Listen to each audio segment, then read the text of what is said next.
Presentation 2 is in your packet. So, it is now my pleasure to introduce our distinguished speaker this morning. So, Neil Denny is a speaker and a trainer and an author on conflict issues, as well as being a consultant solicitor specializing in the field of family law.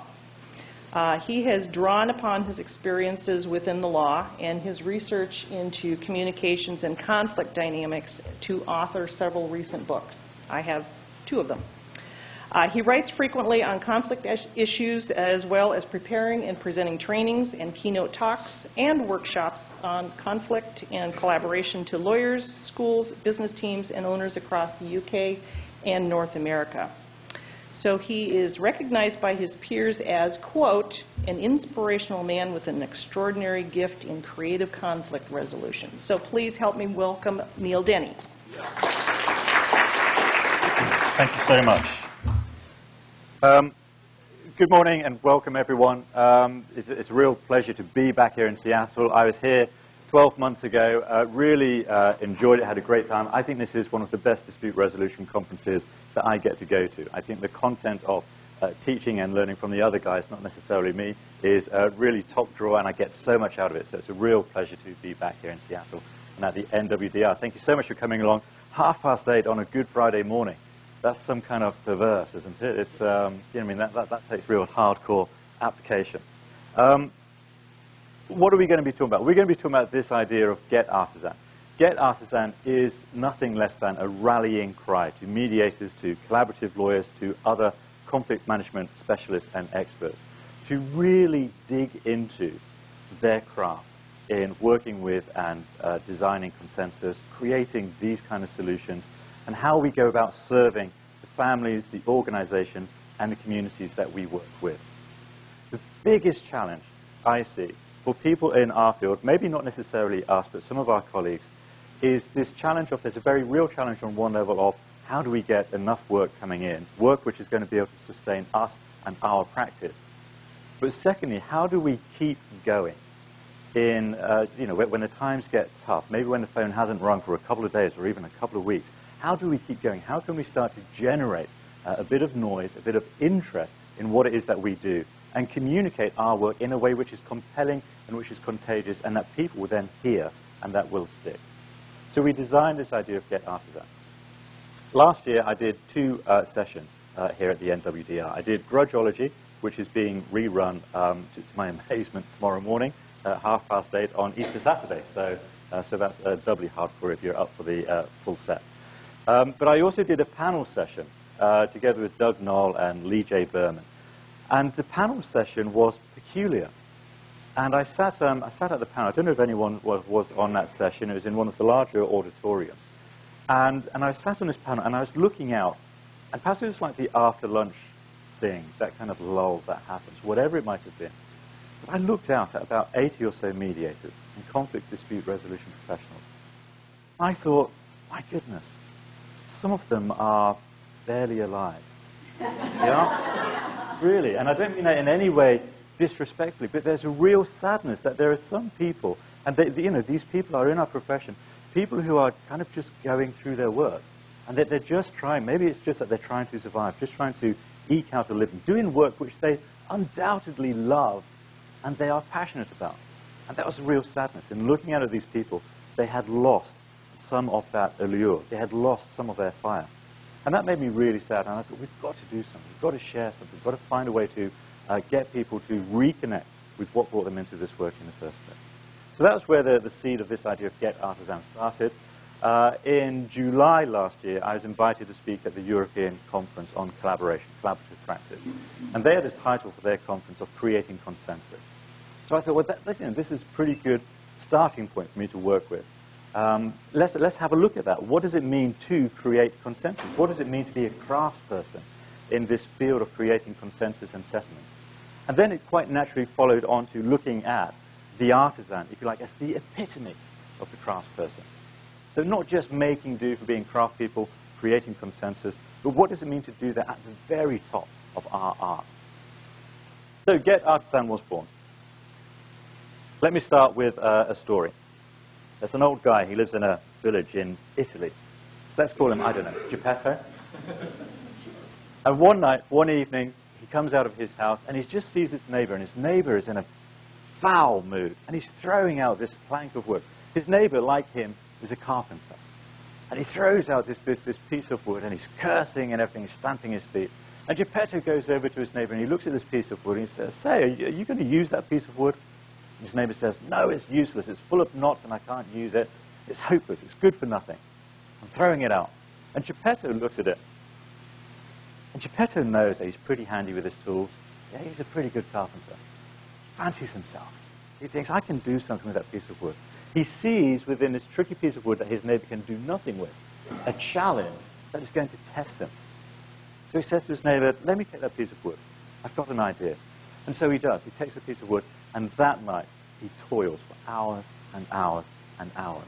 And as he's toiling away, he's crafting, he's carving, he's then painting. And by the time he goes to bed that night, he has created the most beautiful piece of work that he has created in his whole career. And it's a puppet boy. He calls him Pinocchio. And Geppetto is so enamored with this thing that he's created through his art, through his craft, that his prayers that night when he goes to bed, please, please, if only this puppet could become a boy, a real boy. So what is craftsmanship? A couple of quotes to start us off. When I was researching this idea of what is it to be craftsman, what is it to be artisan, I read a book which I only recommend half-heartedly, I'm afraid. It's by a gentleman named Richard Sennett, and the book is called The Craftsman. And I'm sure there's a really good book in it, but it needed a much stricter editor.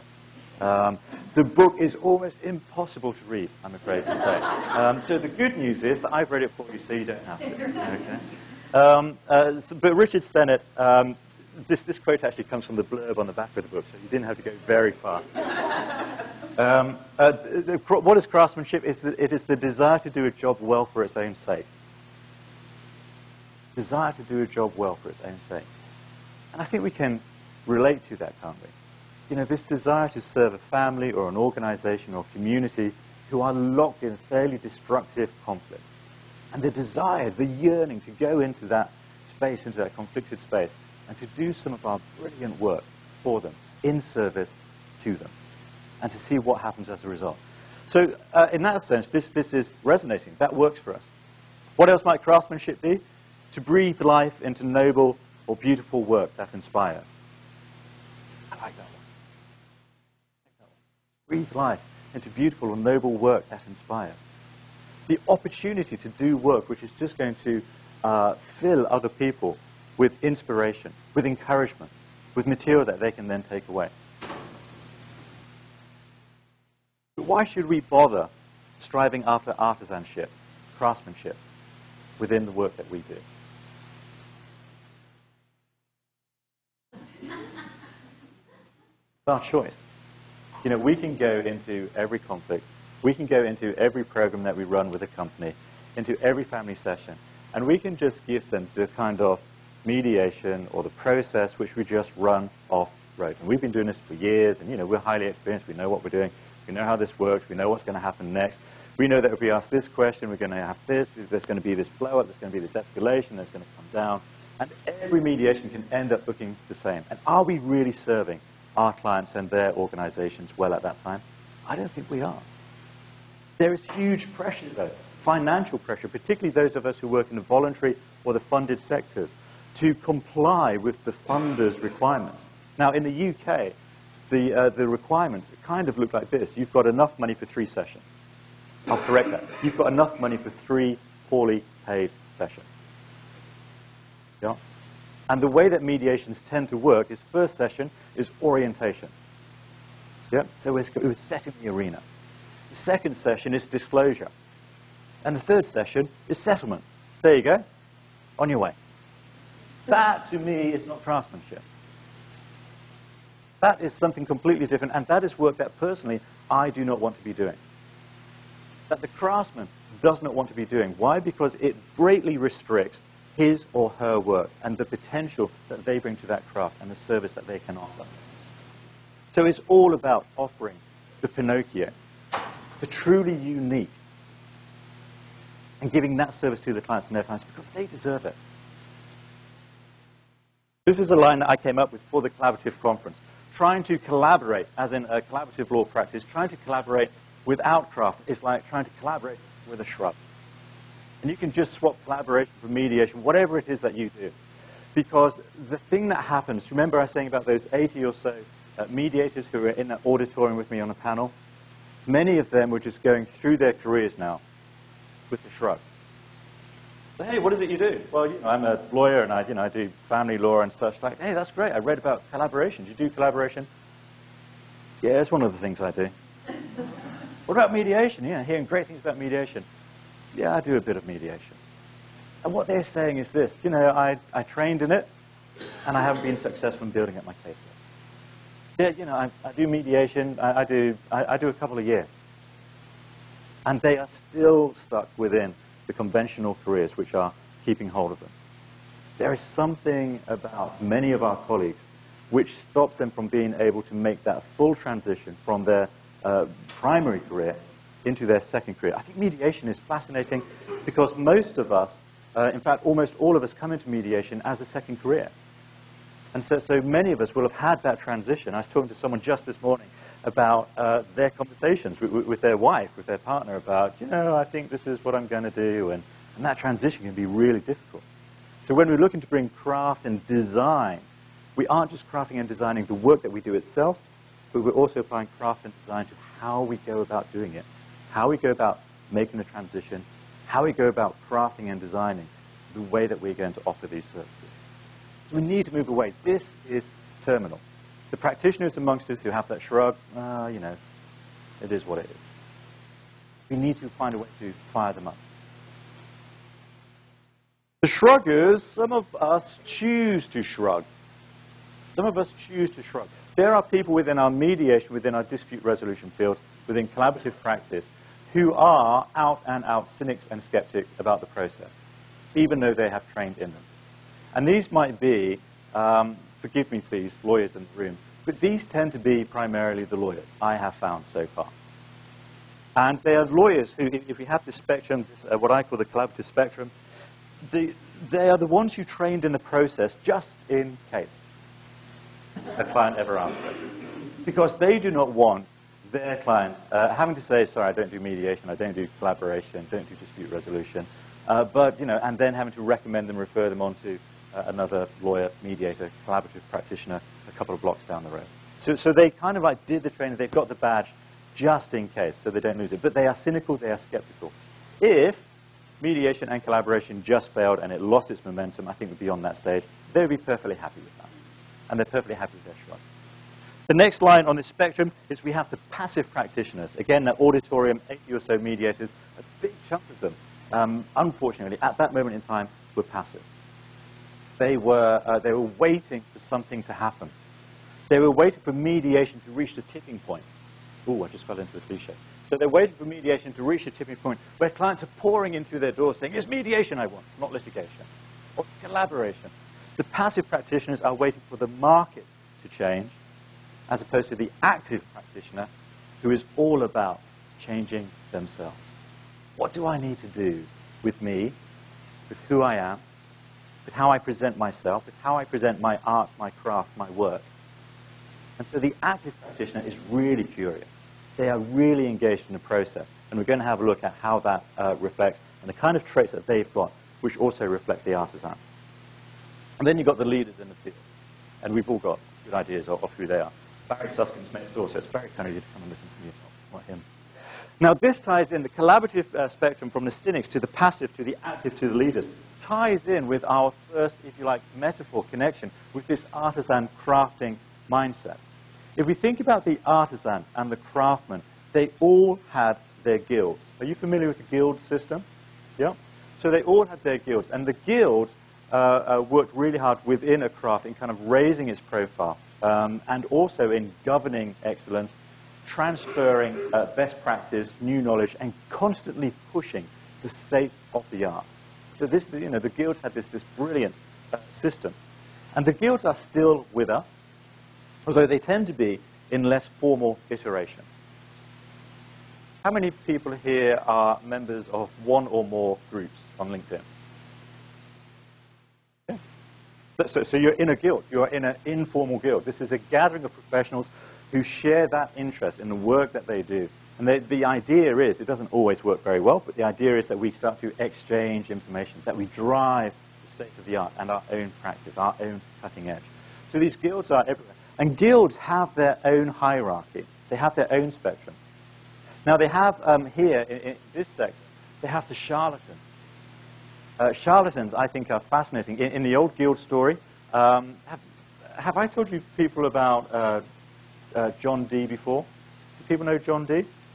John Dee was amazing. I'm a history graduate, so I'm just going to indulge myself a bit. John Dee was a mathematician and a scientist and a magician of sorts who worked in the courts of Elizabeth I. He was a brilliant, brilliant man, very highly regarded.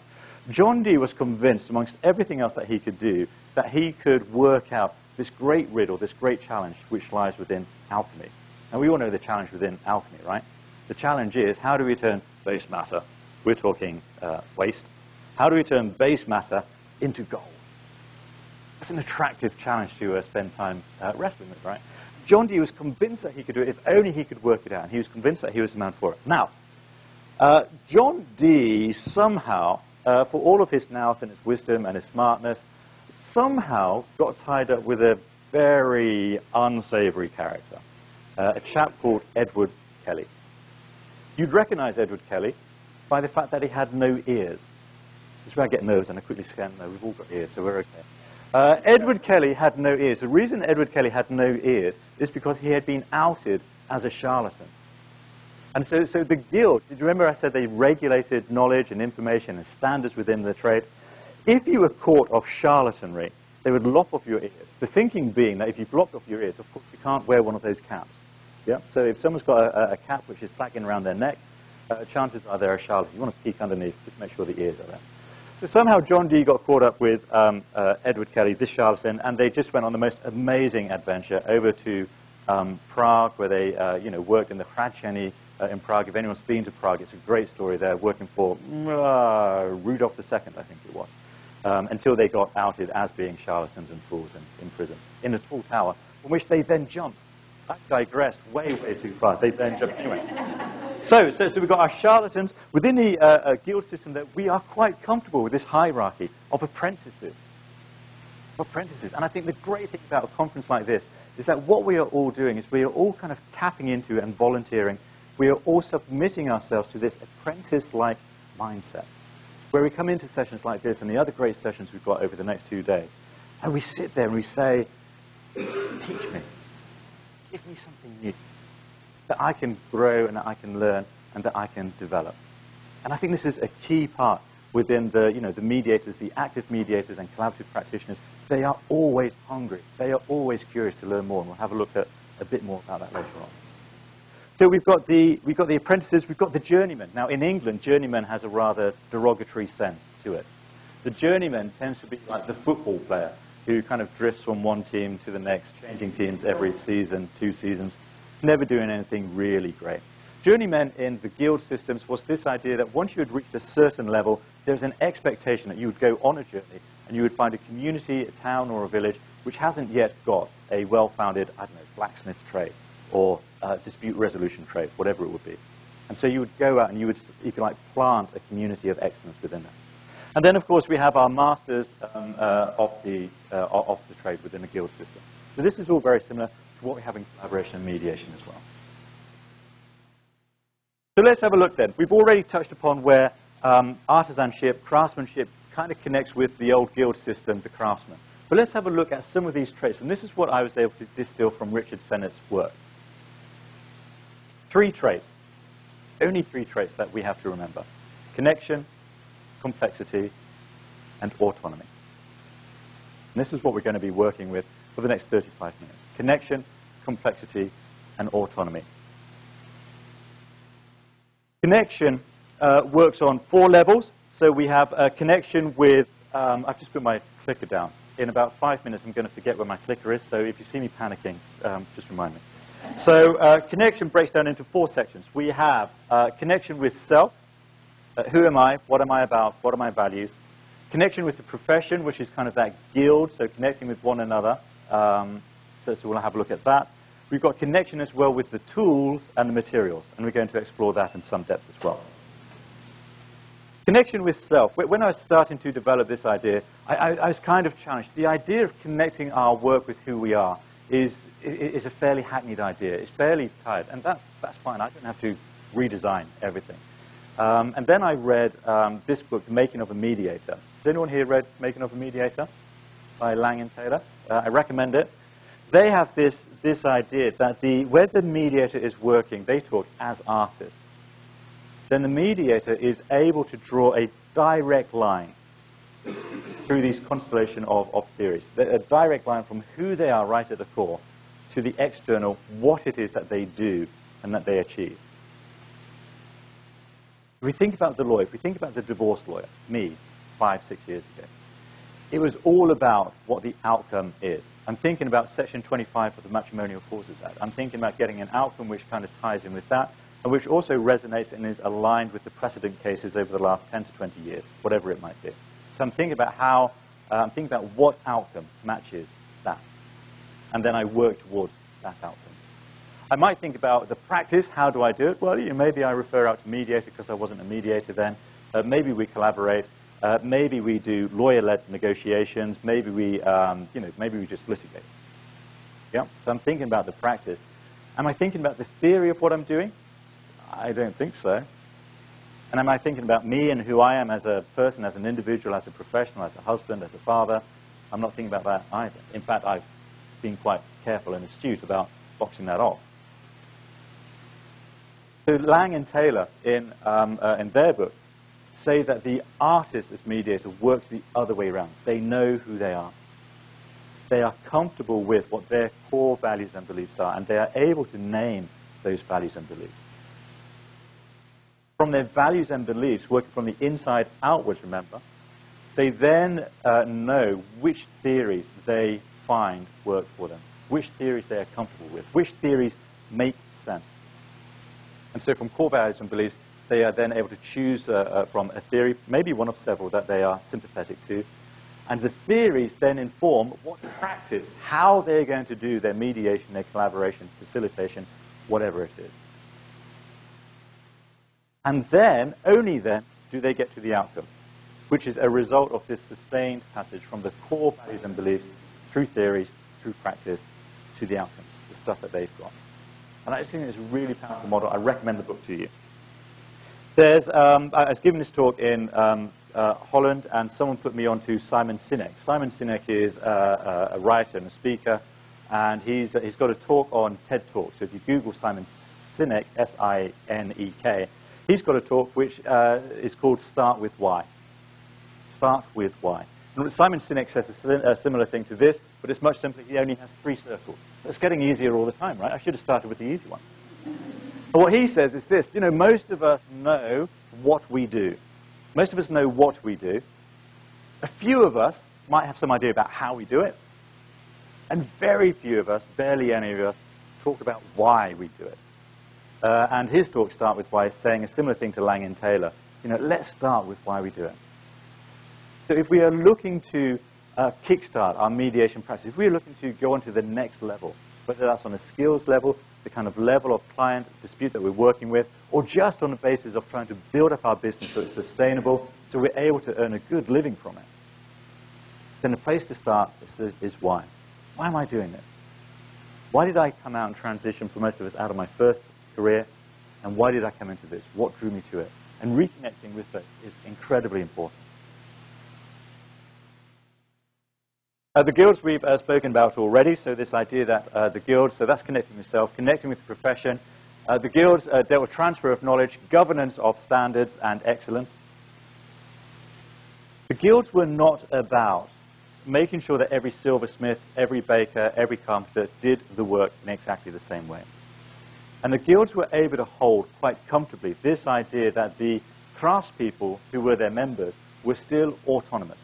So they were still able to determine for themselves the work they were going to do, how they were going to do it, so long as they met certain standards.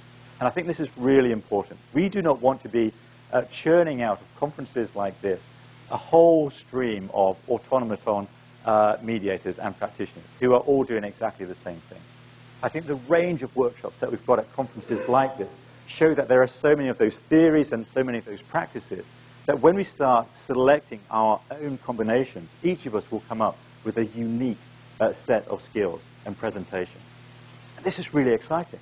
It's exciting because it says that a family or an organization or a community who goes to work with one mediator or a couple of mediators will have a very different experience if they then go and have a session with another couple of mediators. And there's so much depth and variety, and I think this is one of the real strengths in what we've got. So it's not about being identical to one another. Remember, the guilds are formal and informal, so it's very easy to go online, to go to a message board, and just find information about whatever it is that you're doing. In one workshop that I did in Southampton in England, I asked a question. If we've got time, I'll ask a question here. What is your artisan story? What is there that you do already or that you would really love to be really good at? And people thought about this for a minute or two. And one person wanted to do knitting. And so we spoke about this for a bit. Okay, so what have you knitted recently? And she had knitted, can you believe it, a Dalek. People know what the Dalek is from Doctor Who? Yeah? They're these kind of like robot. I'm getting some yeses, I'm getting some no's. That's not an entirely convincing response. So Daleks are kind of like alien robot thing. And the feature of Daleks is they have this kind of like laser thing coming out the middle of their head. And so this that's not going to look good on a video. And this lady was worried about how she's going to knit this laser. And so she went online. And it's the most natural thing to do. She just went online. She found her way to a knitting message board. They exist. And she said, this is what I've got to do. How do I do it? Someone came back within minutes saying, what you need to do is you need to do something called I-cord. I bet you didn't know that, right? I-cord, when you're knitting, it's like a thin rope which is, kind of stiff, so it's got rigidity to it, ideal for making Dalek lasers. I bet you're glad you came now. So she was able to find, in a matter of minutes, by accessing this very informal field. And there's something about this, that people, when they are in a craft, they are more than happy to share knowledge, to give it away, to distribute it, to give one another like a foot up, as they're expanding their own craft. How do I know that? Because I've experienced it. This is a gentleman named Ronuski. Ronuski works in Minneapolis. Ronuski is one of the inventors of the collaborative law practice, this discipline that I'm trained in. When I was building up my own profile and my own expertise, my own craft as a collaborative practitioner, one thing that I knew I had to do, just innately, was to connect with these people. To connect with them partly on a networking sense, but also so that I could learn from them. Ron has, all of his work is collaborative and mediation. So although he's a qualified lawyer, all of his work now is non-litigation, which is attractive to me and to many others. And quite naturally, I want to find out from Ron, how do you do that? How do you go from transitioning from here, from this hybrid practice, into this fully committed practice, a brilliant practice out there? And the way that we were able to do it is we set up a podcast, me and one of my colleagues from England. We set up a podcast which was running for about a year, and each fortnight, so every 2 weeks on this, you don't have fortnights here, do you? So every 2 weeks, we would invite one of the leaders in the field, one of the masters within that guild, to come and be our guest on the podcast. And for half an hour, 40 minutes, every other Monday evening, we'd get on Skype, we'd record it, we'd just have these convivial conversations with real leaders. And it was unbelievable. This was like free training, really valuable training for me. I could ask these people whatever I was curious about. And the amazing thing is, they were all more than happy to share. I didn't have one person say, no, I can't make that. I had no instances of, people just holding back knowledge, guarding it. That's for me. And I think this is something, again, really valuable about our profession and other craft and artisan professions. The masters who are at the top of their game, they are entirely comfortable with giving it all away. And all we have to do is to connect with them, to connect with other professionals in our field, and just ask them, I've got this problem.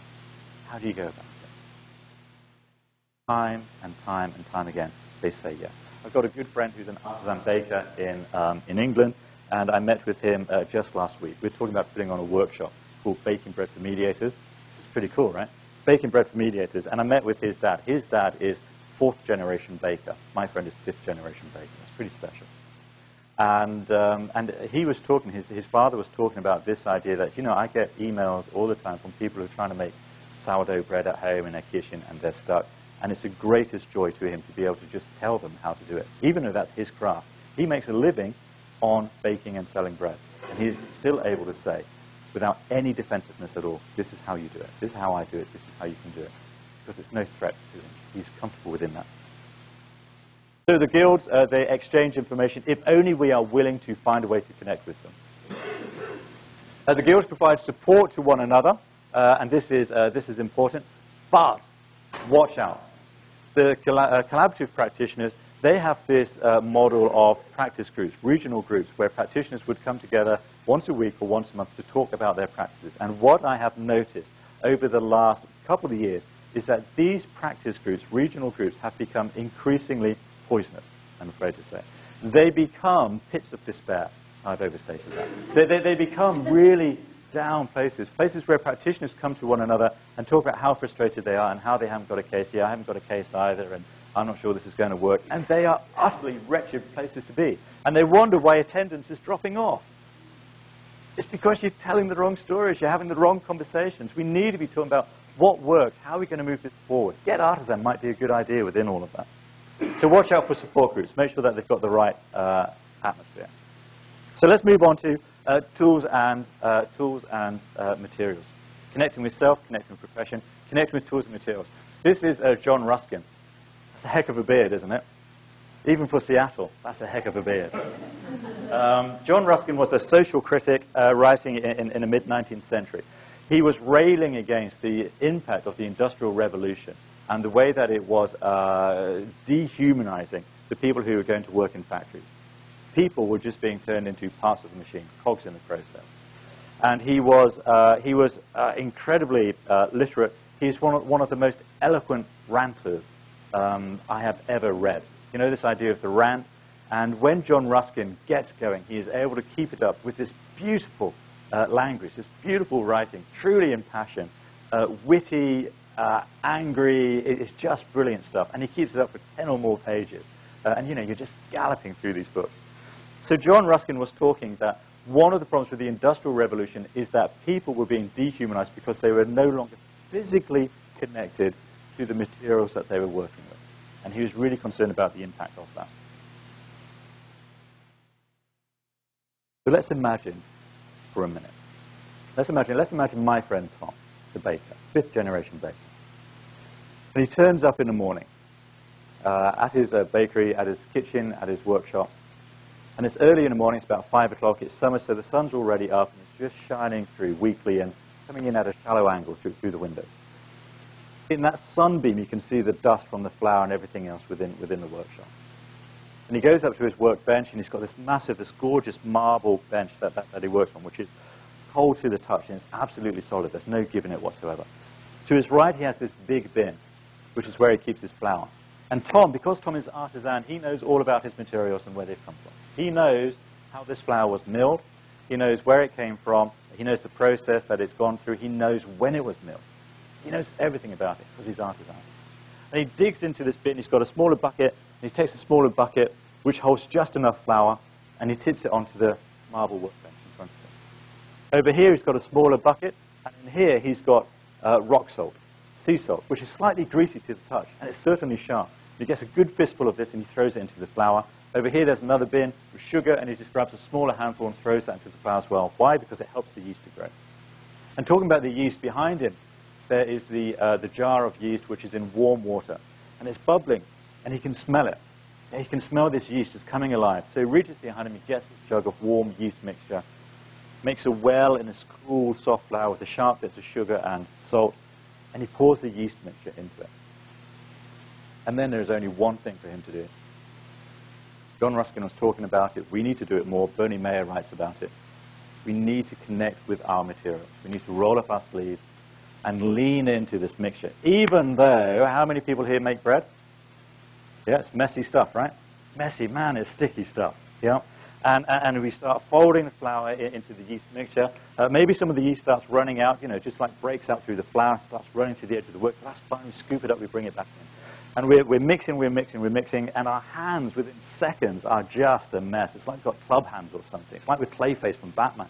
And so we're working this in, and we're starting to knead it, and it is an almighty mess, and it's grainy, and it's lumpy, and doesn't really work. We're worried that it's too wet. The rookie would go and put more flour in just to like hold it together, but not the artisan, because he knows that the wetter this dough is, the more it's going to rise, the better the texture is going to be. This stuff is important. And he knows that if he just keeps going, kneading for, I don't know, 15, 17 minutes, this is going to be good bread, it's going to come together. So he keeps going another couple of minutes, and sure enough, it started to hold together. But it's still a bit lumpy. Another couple of minutes, and we've got to this stage where the dough has become elastic, it's become smooth, it's become this gorgeous, creamy white color. And again, the rookie will be thinking, well, that's all right, that's done. Yeah, it looks like dough, it feels like dough, it's stretchy.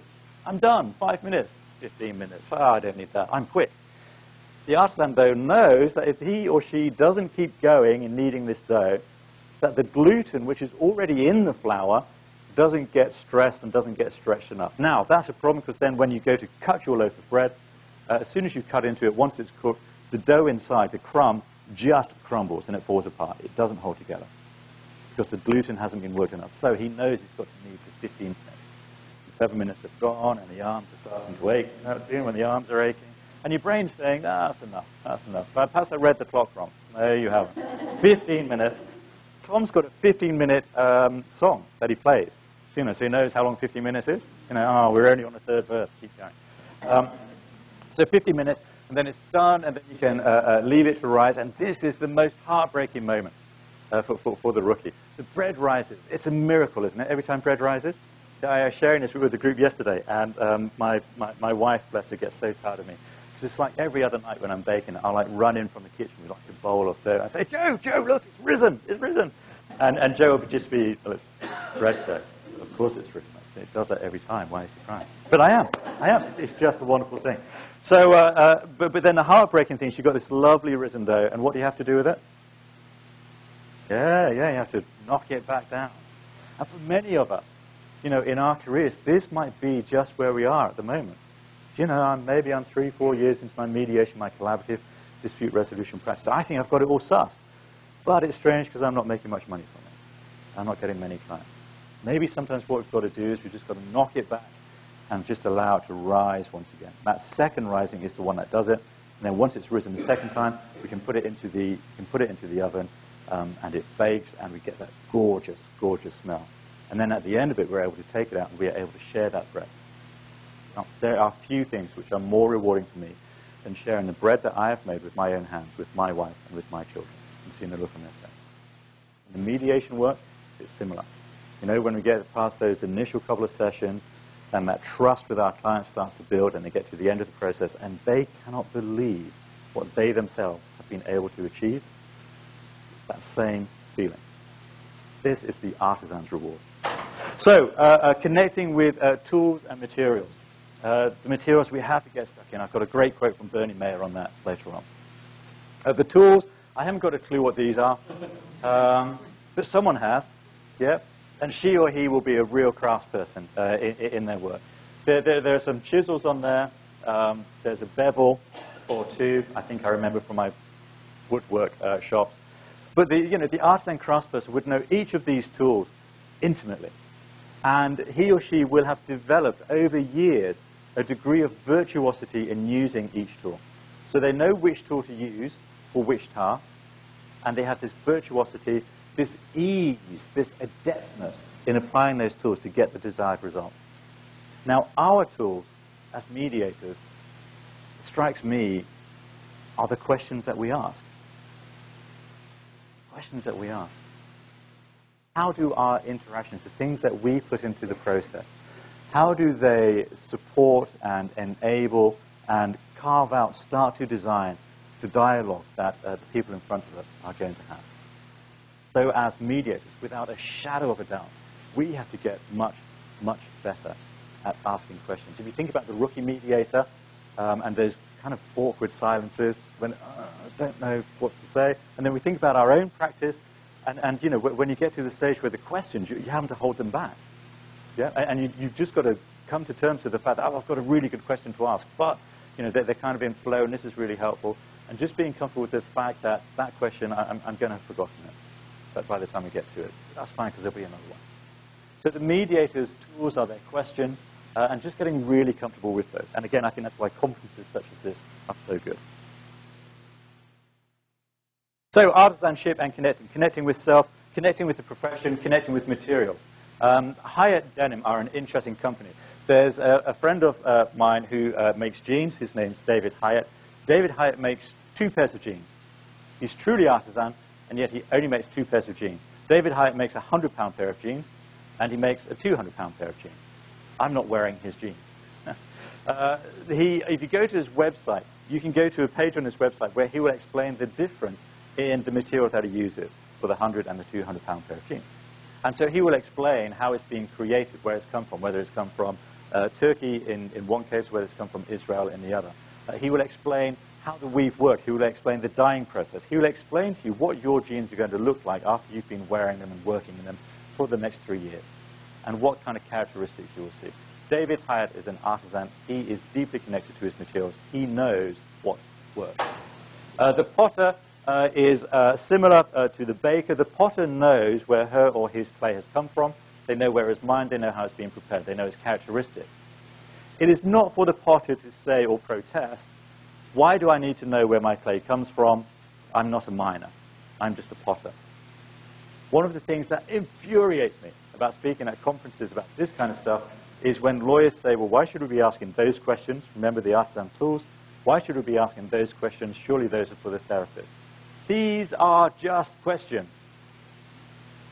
These are just questions. When we kind of push away that curiosity, something is happening, something called the lawyer's curse that I'll come on to in just a moment. So what are our materials? I'm not a therapist. Connection with self and a greater purpose. Has anyone here read Ronald Heifetz's stuff on adaptive leadership? Brilliant stuff, isn't it? His first book I thought was really hard to get through, but he's now on his 4th or so book, and he's kind of got up to speed. His latest book, The Practice of Adaptive Leadership, is brilliant, and I recommend it to all of you. Ronald Heifetz has got a great line in that last book, which is this, that he's saying adaptive leadership, which is essentially leading people through change. Sounds a bit like mediation, right? He says that this work requires us to work from above and below the neckline. So with head, with heart, with soul, and gut. I just think that's a pretty warm thought to move on with. So from above and below the headline, with head, heart, soul, and gut. And that's what we need to be doing. This work that we do is tough. If we haven't got that idea of a greater purpose, of why we are doing it, remember that, start with why. If we aren't connected to that, it becomes so easy for us to lose our way. For those of us who come to mediation as a second profession, it becomes very easy to spring back and go to what we're used to with our first career. So artisanship and complexity, I mentioned the lawyer's curse, didn't I? And the lawyer's curse is this. As lawyers grow and develop their own trade and their own craft, they are expected to do so from a position of expertise. And as they become increasingly high profile, dealing with more complex cases, this expertise narrows and narrows and narrows. There is a real challenge for lawyer mediators in accepting that they do not know something. Whether that's in a process sense, I don't know what we're going to do next. I think we're stuck. This feels a bit like impasse. What are we going to do? Lawyers in impasse really struggle. Lawyers see impasse as the end. They see it as a failure, as a condemnation of their ability. My thought is that mediators are much more interested in impasse. Oh, here's impasse. That's interesting. I wonder what's going on. Wonder what I've missed. Yeah, and they're much more comfortable leaning into that, being curious about it. For lawyers, not knowing is very difficult, and yet when we don't know something, this is an invitation to learning, to discovery, to innovation, to breakthroughs. You can't get breakthroughs when we know what's happening, that we knew that was going to happen. That's not a breakthrough. The breakthrough is, that couple or that organization who are utterly stuck, and you're stuck as a mediator, as a collaborative practitioner, whatever it may be, and then something just shifts, and that shift quickly gathers this momentum, and all of a sudden we're back on track towards resolution. And again, this couple, this organization, these colleagues are looking at one another with a renewed trust. So the joy of not knowing is it allows innovation, experimentation. As we experiment and as the experiments work, then of course we're pushing the state of the art. And our practice and the practice of mediation, dispute resolution generally, is extended further, always further. When we experiment and it doesn't work, do you know what? It's mostly all right. And we kind of forget what happened. The disputants themselves, they don't really notice it, they just shrug. As a practitioner, if we just say, do you know what, I'm thinking this isn't really working, that hasn't really worked, they are absolutely fine with that. It's tough telling that to lawyers. Not knowing invites learning, and that's why we're all here. Within the dark soil of our incompetence lies the seeds of our excellence. Do you know, Paul McCartney, when Paul McCartney wrote Yesterday, you know the song Yesterday? I'm not going to sing it. When Paul McCartney wrote the song Yesterday, he was convinced that it was a song that had already been written. So he very nearly didn't publish it. You know, he needed the, you know, really encouraged. He was afraid that if he published it, he was going to be plagiarizing it. I'm a bit worried about this. My sense is that I need to attribute it to someone, and I've got a nagging sense that it might be mine. So I'll indulge myself and leave it unattributed. But that makes sense, doesn't it? Within the dark soil of our incompetence, when we don't know something, then we're able to recognize that when we acknowledge it, and then we can do something about remedying it, about learning a new approach, another practice, another theory that might help to inform what is going on and helps to make sense. Complexity and adjacency. Adjacency is this idea. If this is my comfort zone here, as long as I'm right in the middle of my comfort zone, I'm fairly safe, right? That's the whole idea of the comfort zone. Something happens. If I move to the edge of my comfort zone, I'm right up against the edge of the comfort zone, all of a sudden I am much closer to everything else that is going on outside of my limited realms of knowledge. And the chances of serendipitously colliding with something else suddenly becomes increased. So 2 years ago, I was invited to speak at an event called the Do Lectures, which is a bit like TED Talks, only it's in a farm, and you sleep in a tent, you don't get a swanky hotel. And I spoke there, and I was way out of my comfort zone. Didn't know what I was doing there. Really. No idea. So I'm way out of my comfort zone. And all of a sudden, I'm colliding into people like David Hyatt of Hyatt Jeans. I'm making friends with people like Tom Herbert, fifth-generation baker. His dad's a genius. Yeah, what they don't know about bread. And so by stepping out of our comfort zone, we collide with these other ideas, with these other practices. And for the curious practitioner, we're able to look at that and think, that's really interesting. What can I learn from them? And how can I bring that into the work that I do, into my mediation, into my dispute resolution work? So when we're out of our comfort zone, we're looking into the adjacent fields. What do they do in this craft? What do they do in that profession? How does that help them to serve their clients and to get resolution? Resistance. How do we deal with resistance? We were doing a workshop yesterday, and someone said, well, what do you do when it's just not working? And there are some things that you can do. You can get coaching, so you can get feedback. But what's working well? What isn't working well? What are you going to do differently? 3 very powerful questions. I'd recommend using them at the end of a mediation session. It's what I do with my collaborative work. What worked well this afternoon? What didn't work so well? That's a fairly uncomfortable question to ask, believe me. What shall we do differently next time? And the clients are so empowered by being asked that, and they give you really good responses. So that helps to get us through resistance. If a session has got stuck, when we ask the question, what didn't help? I'll tell you what didn't help. When you called my husband, when you called my wife, when you said this, when you refer back to that didn't help one bit. Okay, now I'm understanding why this session has got a bit stuck. So asking for the information. Keep imagining the possibility of a positive outcome. I think mediators, we're a naturally optimistic bunch. We have that belief, that conviction that something is going to come out of it. And patience as well. I love this line. This line is from Richardson as well. One way of dealing with resistance is this temporary suspension of a need for an outcome, or the temporary suspension of a need for a successful outcome. You know what? This session hasn't worked particularly well. My sense is we haven't made much progress. Let's keep going. Instead of, we've got to fix it. We've got to fix it.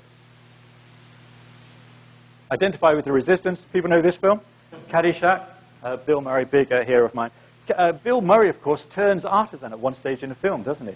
Bill Murray's got this problem. He's the groundkeeper at this posh golf course, and they've got a gala tournament coming up, and they've got this gopher infestation. So there are all these like mounds coming up on the fairways and the greens, and Bill Murray becomes increasingly insane throughout the course of the film, but how is he going to get rid of them? And at one stage in the film, he actually becomes Artisan when he starts crafting clay gophers and squirrels and rodents, which are stuffed with dynamite. So, you know, so he's identifying with the resistance. He's got his dummy dolls here. He's hoping that the gopher's going to come along. He's there with his TNT blower. Problem solved, right? Doesn't work. And Bill Murray comes up with this idea: I have to think like an animal and, whenever possible, look like one, which is a not very good lead into Bernie Mayer. Bernard Mayer's book, this book is fantastic. And this quote, I think, is such a wake-up call. This book, of course, was written, what, back in 2004. And in 2004, Bernie Mayer is saying, what is with the crisis in conflict resolution? Why aren't more of our colleagues doing more of this work that they dearly love, which is what Get Artisan is still talking about?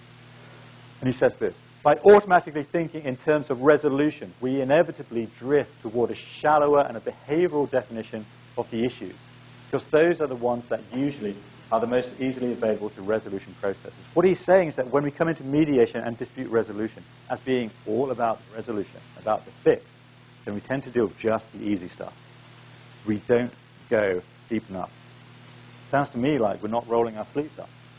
Sounds to me like we're trying to knead our bread dough with gloves on, using just our fingers, or two of them. We're just tickling it. We need to get in, John Ruskin saying, about connecting with our material. Bernie Mayer is saying the same thing. By doing so, when we deal with the superficial level, we inevitably avoid some of the deeper and the more poignant aspects of conflict, the elements that often keep people at odds, in turmoil, and dissatisfied.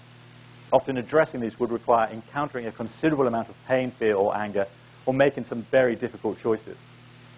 By offering people a service that is primarily defined along the lines of resolution, we are playing into this tendency, and as a field, we pay the consequences. There's a report that is going to be coming out of British universities about mediation, family mediation, and families' satisfaction rates within mediation. And at the moment, on its initial findings, it is way below 50% satisfaction. Wake-up call for the profession. We are not serving our clients when we are just talking about the solution. We need to be braver. We need to be like Geppetto. We need to see the challenge and be prepared to step into it, bringing our very best material, our very best tools, our very best, most artisan-like skills. When we do all of this, then we become increasingly autonomous. Autonomy will mean different things to different people. Autonomy is not about a fiercely independent, individualistic approach to the work that we do. That flies in the face of connections. But autonomy to me means self-determination, defining for myself the work that I want to do, and being able to find ways of doing exactly the kind of work that I want to do. When people say to me, Neil, I love the way that you're able to do that. I love the way that you've been able to create it. Do you know what? That's like me speaking to Ron Owski several years back. Ron, how did you do that? And it is by focusing on the connections. What connections do I need to make? Where are the complexities? Where are the complexities in building up this business? How do I go about that? How am I going to serve people? How am I going to communicate that to them? And then we get to this autonomy. Autonomy is a bit like priming the pump. You know the hand water pumps? And you need to put water in before you can get water out. So you have to prime the pump. And for many of us, just taking the first bit of autonomy, a first step where we do something for ourselves. Maybe there's someone in here who's in a law firm and they've said, stuff it, I'm going to go to the NWDR. And instead of going to their boss and expecting them to pay for it and get the points on the back of it, they've paid for it themselves. For many of us, that's how we start. And as we put more autonomy in, then we are rewarded with greater autonomy, self-determination. I should say, by the way, I'm a bit peeved that we didn't get CPE points for this, so I apologize for that. But we have got button badges, okay? And the button badges, I think, are going to be more important because they're going to remind you that it is all about all of you, each of you, as individuals, as part of your own autonomy and self-direction, settling for nothing less than artisan in the work that you do. So connecting with self, with the profession, with your tools, with your materials, embracing the complexity whenever it arises, and becoming fixated with this autonomy. Autonomy also says that the value of the work we do is autonomous. This is a paperweight. It's pretty big on there. It's about that big in real life. And the value of it is autonomous. It defines itself. Stand up. Everyone stand up. We'll have a quick experiment. So a paperweight is made out of glass. You see these things? I can't find my... So you see this? That's a flaw. That is an error in the glaze, and yet it adds to the value, it adds to the uniqueness. The artisan is not necessarily about perfection. The artisan is comfortable with all of that. And so even though this book has got its flaws, this paperweight has got its flaws, it still has value as well. And sometimes it's not for the artisan to determine the value. Sit down if you wouldn't pay more than $10 for this paperweight. $50. Okay. Take a seat if you'd pay more than $70. Okay. $100. $150. Oh, yes. How much would you pay for it? It's about that big.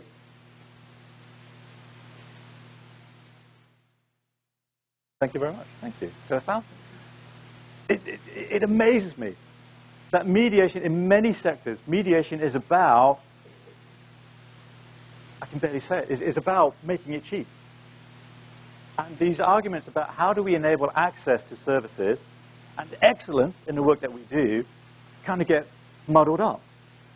And so we try to limit our excellence by the lowest common denominator of affordability. The work that we do, the paperweights that we're making, the dispute resolution processes that we are creating and designing have their own autonomous values that the clients, the disputants, bring to that. This paperweight is sold for £450, so that'd be about $700, $750. And it's a beautiful picture. Some of you didn't think so, I noticed. And that's absolutely fine.